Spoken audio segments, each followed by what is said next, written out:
Hello, നമസ്കാരം.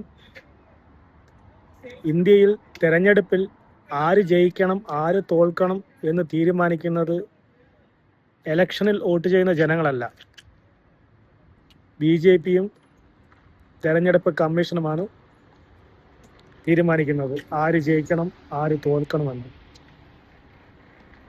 നമ്മളൊക്കെ ചിന്തിക്കുന്നത് ഇലക്ഷനിൽ ഏത് പാർട്ടിക്കാണ് കൂടുതൽ ജനങ്ങൾ വോട്ട് ചെയ്യുന്നത് ആ പാർട്ടി അല്ലെങ്കിൽ ആ സ്ഥാനാർത്ഥി ജയിക്കുമെന്നാണ്. പക്ഷേ സ്ഥിതി ഇപ്പം അങ്ങനെയല്ല. BJP തീരുമാനിക്കും ആര് ജയിക്കണമെന്ന്, തെരഞ്ഞെടുപ്പ് കമ്മീഷനും തീരുമാനിക്കും. ജനങ്ങളല്ല തീരുമാനിക്കുന്നത്. പിന്നെ എന്തിനാണ് ഒരു ഇലക്ഷൻ നമ്മുടെ നാട്ടിൽ? ഇലക്ഷൻ്റെയൊക്കെ വല്ല ആവശ്യമുണ്ടോ?